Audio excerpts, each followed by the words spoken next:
Hello everyone. What we learned in the last section is the Tongshan. Now, the main content of this course will be the Chinese tunic suit. The Xinhai Revolution of 1911 has overthrown the rule of the Qing dynasty and established the Republic of China, resulting that the feudal clothing culture that had ruled China for thousands of years have been impacted by the Western culture and made significant changes since when the Chinese clothing culture has entered a new historical period. During this period, men's clothing mainly consisted of robes, Mandarin jackets, Chinese tunic suit, and Western suits, among which Chinese tunic suit was a model of combining Chinese and Western clothing design. The Chinese tunic suit, the Zhongshan suit, is a form of domestic clothing that is reformed on the basis of student clothing. It is said that Mr. Sun Zhongshan took the lead in wearing it. In 1911, based on the structure of Western-style suits and the characteristics of tight collar and wide waist of traditional Chinese clothing, Mr. Sun Zhongshan has improved it on the basis of a clothing style of overseas Chinese in Southeast Asia. The suit is in the form of two pockets with covers and buttons on the left and right of the upper body and Western trousers on the lower body. The basic style of the Chinese tunic suit has been added the implications of Chinese traditional culture. Firstly, determine the four pockets on the front based on the four dimensions of the country, that is, propriety, righteousness, integrity, and shame. Second, determine the five buttons on the front based on the separation of five powers, that is, executive power, legislative power, judicial power, examination and supervision.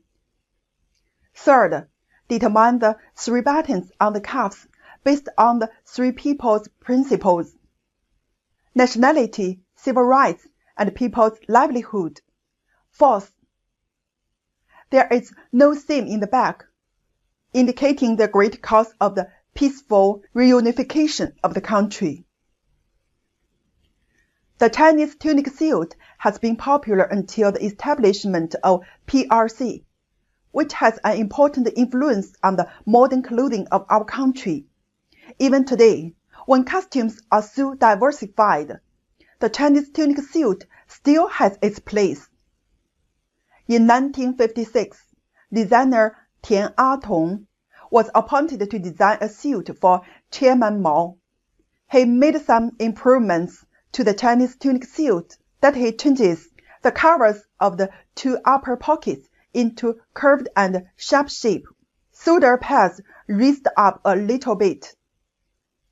To make both shoulders look smoother and comfortable, among them, the collar changed the most. He widened the collar and turned the lapel into a light and sharp collar that completely changing the style. The front and back piece are slightly winded, and the middle waist is slightly narrower.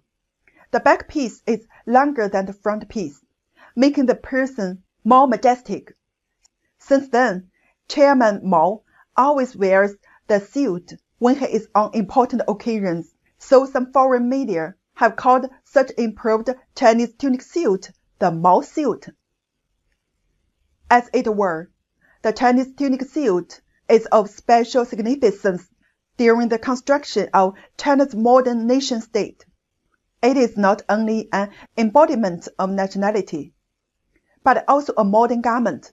The Chinese tunic suit is convenient and comfortable to wear and is quite erect and straight as well. It was once widely considered as the China's national dress around the world.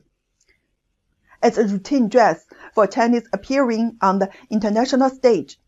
The Chinese tunic suit also bears a culture, a ritual, and a sense of national pride. Okay, that's all the content of this course. The content of next course will be the interactive communication of Chinese fashion. See you next course.